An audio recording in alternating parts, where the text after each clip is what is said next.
maybe some hard eating and reflections on prison times and some very horrific military day treatment. So more reactions keep coming on the release of former military president Ibrahim Babangida's memoir, which has reignited debate about Nigeria's political history. A significant revelation in the book involved the annulment of the June 12, 1993 presidential election, which Babangida admitted was won by Moshood Kashimawo Olawale Abiola, popularly known as MK Abiola. From what the account of the former military head of state Babangida in the book, he says the annulment was influenced by forces within his administration, allegedly led by Sani Abacha. Weeks late. Tonight, I'm being joined by one of those whose voices were very loud during the military junta and had to sleep in jail many times for their activities. They were in fact very notorious for in some prison cells because they visited it more than multiple times. Perhaps one of a few who survived the brutality of the military days is a younger Femi Falana, and his life for us here in our studio here in Abuja. Thank you so much for joining us, Mr. Femi Falana. Thank you very much. At some point, I had a conversation with, let us say, Mr. Falana, of how your days in prison during the military days and how he had to independently take care of the children and in your absence when spending times in jail. But I'm imagining what kind of reflections IBB's book would have brought to your mind.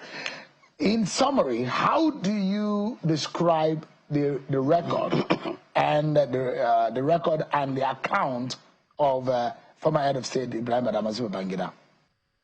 Well, I've taken time. I persuaded myself to read the book, and the impression I gathered at the end of the day was that an attempt was made by the retired general to recall events, but perhaps in an attempt to tell a story, he engaged in what I would call a careless distortion of history, because there are gaps that he was unable to fill at the end of the day. And I think he also might have forgotten that not all the dramatists personae have passed away. So history has already taken care of the Babangida tenure. Any attempt by him now to rewrite history failed woefully in the book. So from your own point of view, you don't quite agree with some of the accounts, especially in some of the dated events and some of the events which you personally are involved. And perhaps let's take it one after the other, because if we both are involved in an event, our accounts may be different depending on where the koboko hits, because the military used koboko a lot on the civilians at the time. But where the koboko hits more on you and where it hurts, where in the book did you feel that the account of IBB was distorted? Many areas of the book. I mean, talking about the annulment of the election, General Babangida claimed that he traveled to Katsina on the 23rd of June 1993, and he was flabbergasted to learn about the annulment. I beg your pardon.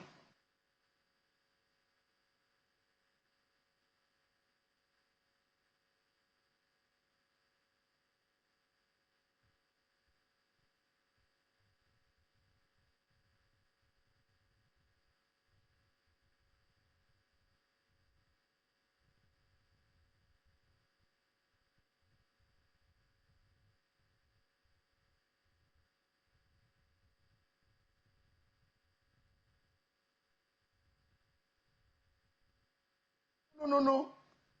All programs in the second quarter of the schedule, political transition program schedule, including June 12 election.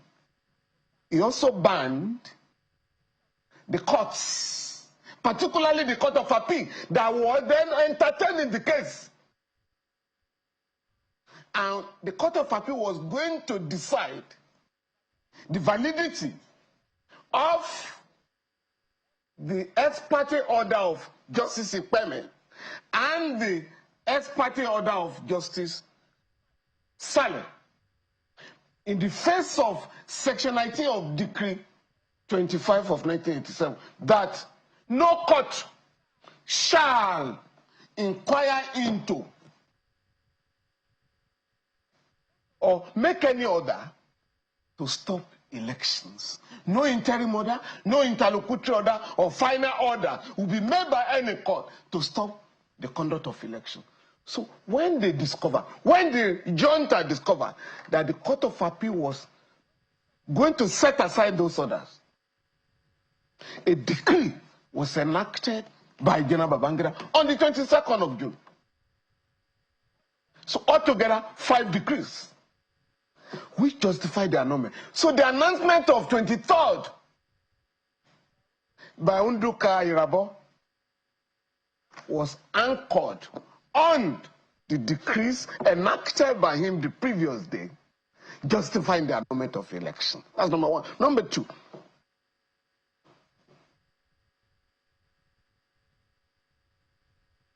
between 23rd of August and 26th, General Babangida promulgated 7 decrees, again to confirm the annulment, to legalize the interim national government, and for the country to move on. He claimed that he was not aware. He was taken aback on the 23rd of June. But on the 26th of June, he made a broadcast, a nationwide broadcast, justifying the annulment and alleging that the election was riddled with corruption, corrupt practices. Even though it appeared to have been fair and free, but the election could not be relied upon. Also on the 22nd of June, he annulled, or rather set aside, the Presidential Election Petition Tribunal, headed by the late Justice Bola Babalaki, set up by the Chief Justice of Nigeria, Chief Justice Mohammed Bello. So how you can turn around to give the impression that some forces, without his knowledge, annul the election? It's not. Could it be fair to Could it be, Mr. Falana, that maybe the man at the very top is not really aware of the machinations of all of the scheming, and a lot of things happened. The man at the top signed the decree to annul the election. Signed the decree. Maybe he doesn't know the details of the... No, to stop Babangida, he was sufficiently intelligent. And he once said, in the face of the crisis, I'm not only in office, I am in power. And he exercised the power against the interests of Nigeria. He also said at that time that they are not the election in the national interest. He never mentioned Abacha. No. And in any case, the annulment you are talking about was perhaps the last stage of the manipulation.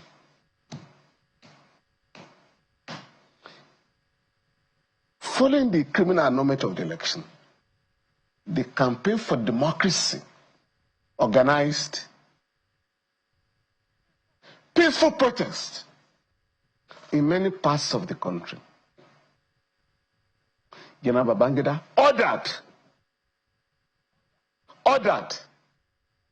that the late Chief Ganifa Wemi, the late Dr. Bekoram Somkuchi, and myself be arrested and brought to Abuja here, where we were charged before a chief magistrate in Wuse here for the allegations were unlawful assembly, conspiracy, unlawful assembly, and sedition. What was the sedition about? That we had published the results of the election, which he has not published in his book. But at that time, it was a criminal. He made it a criminal offense. Our bail was refused at the instance of the government. Again, the junta thought foolishly that once we were put away, there would be no protest in the country any longer. So we were sent to Kuje prison here. Again, sensing that we might get bail in the High Court, General Babangida ordered that we be detained in addition to the court remand under the State Security Detention of Persons Decree number 2 of 1984. And so we were detained. Now you said we committed an offense by challenging the annulment of election. 32 years later, you are now saying, oh, I regret that we are not the election. So that means you knew. You deliberately arrested me, detained me, charged me, and paraded me as a criminal, only for you to say now, sorry. No, he didn't say sorry. We regret what we did. No apologies. For me, we're taking it beyond the book. A year earlier, because Nigerians must not forget the fact that when General Babangida staged a palace coup on August 27, 1985, I'm talking of when he removed, and his colleague plotted the removal of another military head of state, General Muhammadu Buhari. He said, he criticized the Buhari Idi Agbon Tanzani's junta for not fixing a terminal date. So he said, we are going to leave office in 1990. In October 1990. 1990 came. He postponed the terminal date to 1992. 1992 came. He changed it to January 1993. January 1993 came. He changed it to August 1993. But what we did in 1992 was to say this postponement had to stop. So we organized protests and published posters. Babangida must go. IBB must go was very popular on the front pages of them. Yes. Was major headlines on major newspapers. Of course, we were arrested in Lagos, brought to Abuja, FCT, and detained in Kuje prison under Decree number 2. When the late Chief Ganifa went to court, Dr. Bekoram Somkuchi,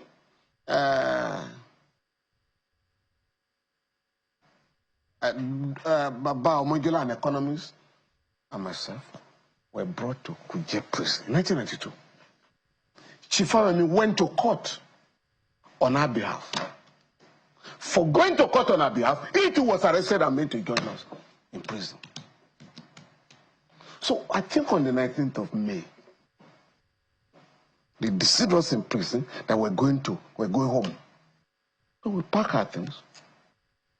The vehicle that was taking us to the airport purportedly made some maneuver, and we found ourselves at the Gwagwalada Chief Magistrate Court, where we were charged with treasonable felony. Of course, they brought the then announced president to join us, Olusegun Mayegun. So 5 of us were charged with treasonable felony. Since we had no access to our lawyers, so the late Chief Gani Fahimi and I decided to defend ourselves and our colleagues. So, even though we're asking for bail, we turn our arraignment to the trial of the junta. And I recall on that occasion, Chief Fahimi told the judge, my chief magistrate, Malam Bulama, that those who should be standing trial for treason, those who should be in this dock, are in the villa, led by General Babangida, because they had sacked, they had overthrown a democratically elected government on December 31st, 1983. So those are the people that should be standing trial. Mr. Falana, of course, no, just simple. When it came to my turn, I made it clear to the judge. This section of the law, Section 41 of the Criminal Code Act, which provides anybody who forms an intention to remove the president of his country during his term of office, otherwise than by constitutional means. I said, my lord, the man calling himself my president has no fixed term of office. So I couldn't have been brought here. Of course, the judge adjourned. 2 weeks later, he granted us bail, very liberal term, 20,000 around one shot in like so. The regime could not stand another proceeding. They couldn't go back to court.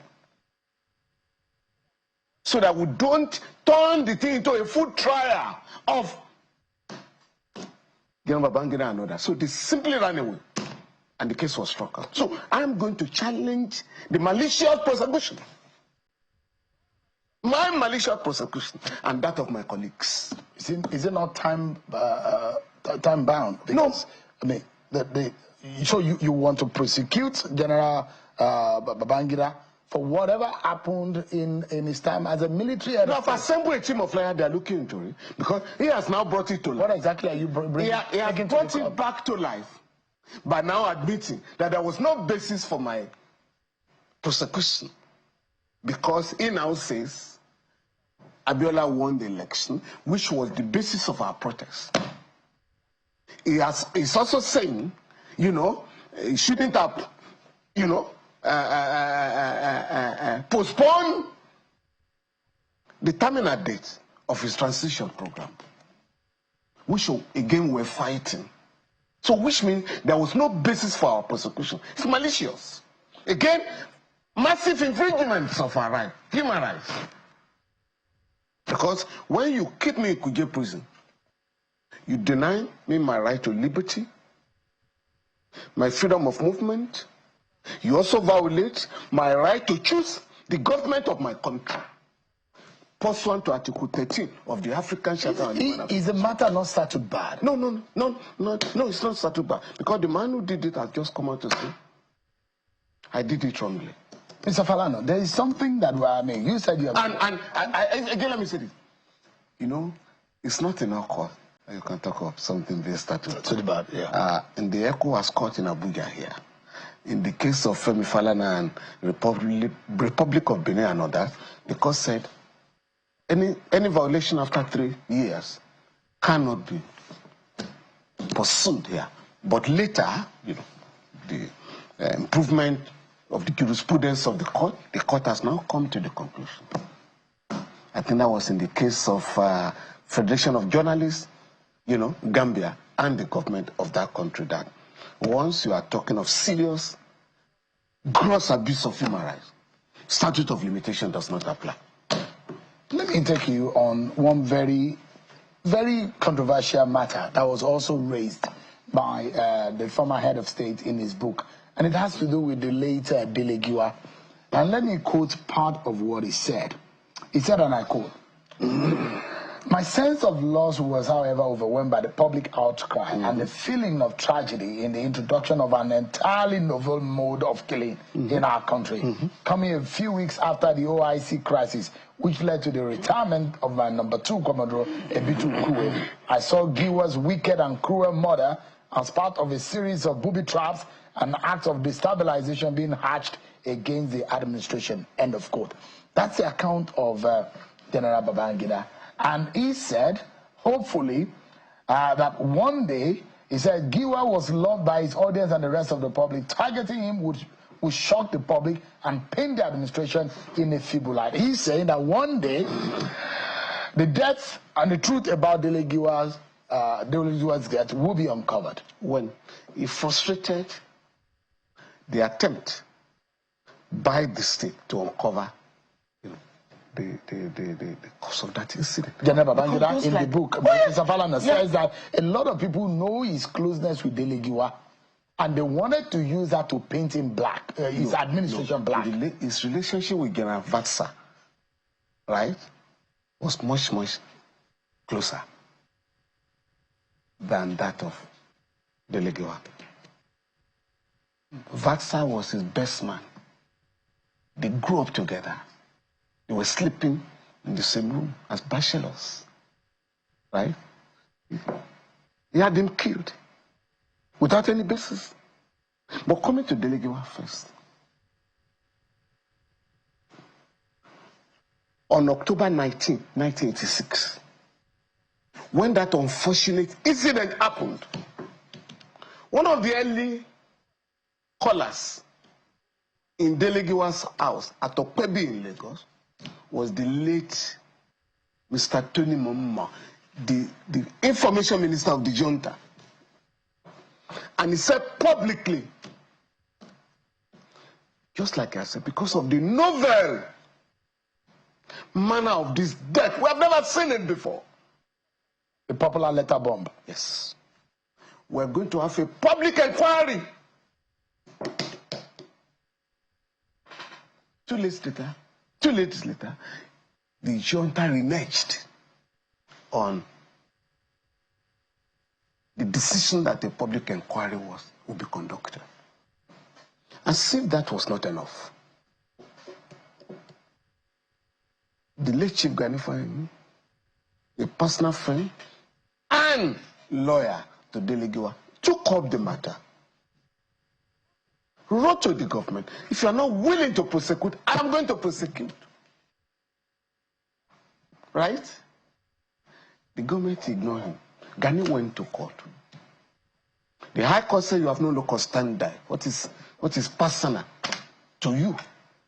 What interest do you have that is greater than members of the public in this unfortunate incident? You went to the Court of Appeal, the same ruling. But the Court of Appeal, the Supreme Court, royal like a lion. And in a very unique jurisprudential exposition, the Supreme Court held.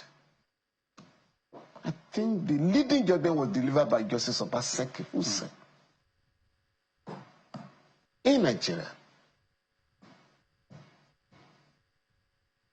you cannot challenge a concerned citizen for questioning the death of another person. The late Justice Esho put it in a more admirable manner when he said,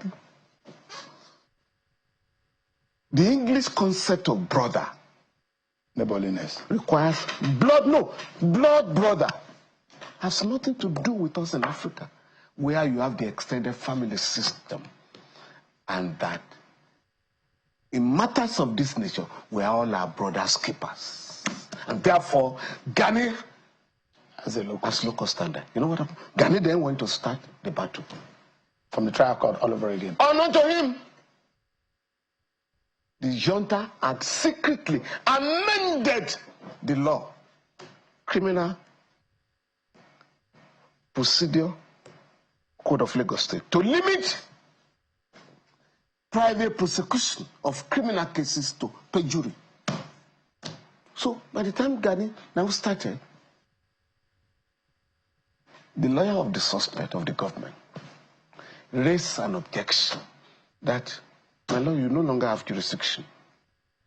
The right to prosecute anybody for murder has been shifted. This matter was raised at Oputa. Gani gave his evidence. I was going to make reference to Justice Oputa. And Mr. Falana, I'd like us to wrap up in this manner.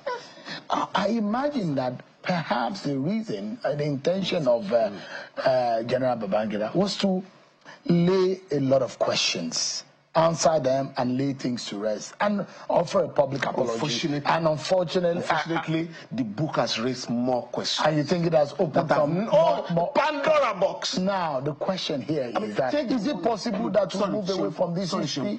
Take the one of Mama Vatsa, right? It was a case of premeditated murder.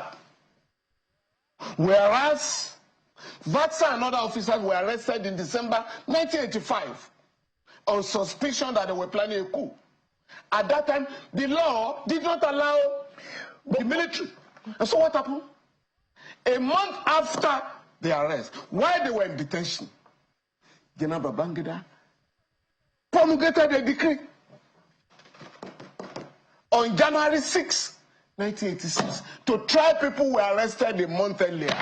It's murder. Mr. Falana, a lot of these things that happened in the military junta, when we imagine that this, the military regime is with force and sometimes without no depth of thought, of civility and democratic thought. As the Supreme Court said in the case of Garba and Federal Civil Service Commission, the military, in coming to power, again this is the language of justice section, is always faced with whether to allow the rule of law to operate or rule of force. But once the rule of law is taken, I mean, it's chosen, you must do everything in accordance with the law. So they had their choice. They pretended they were civilized. And so they rule by decrees. And so once you depart from the enabling decree, the court will strike down. On a final note, I thought Justice Oputa's panel would have also helped to heal.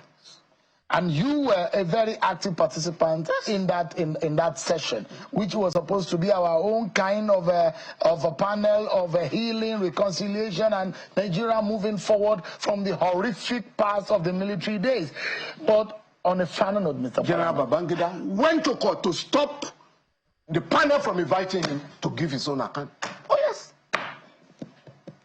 So where do we go from here? You say you are taking this matter to court. Oh, well, I'm suing the general for engaging in the massive infringement of my fundamental human rights. I'm also challenging the malicious prosecution of my person and my colleagues. Senator Oji Uzor-Kalu is saying that President Tinubu should recognize for late MK Abiola as a former president of Nigeria. Do you think that was necessary? It's already, since 1993, he has been recognized by the people of Nigeria as an elected president. They are just these guys, you know, who try to set the ants of the club back are just recognizing that now. And the last one is about this, they want to set up a library. No former military head of state has ever set up a library. What do you want to read there? You can only have a library set up by an elected president. You understand me? So I hope they will, you know, title it well. It should be military, a former military president, whatever, library. It shouldn't just be a presidential library because you confuse people. General Babangida made it clear that it was military president, and there are those who debated that there is nothing like that. No, that's not like that. No. You can't have a military president because a president is elected by the people. And so he said why he chose the title in the book, why he chose the title president was that he did it in line with the suspended provision of the Constitution. That suspended provision of the Constitution did not recognize a military dictator. Everybody under, every officer under that Constitution must be elected. Mr. Falana, thank you so very much. Do let us know as you move on with your litigation. For sure, for sure. Thank you so much. Thank you very much. My pleasure.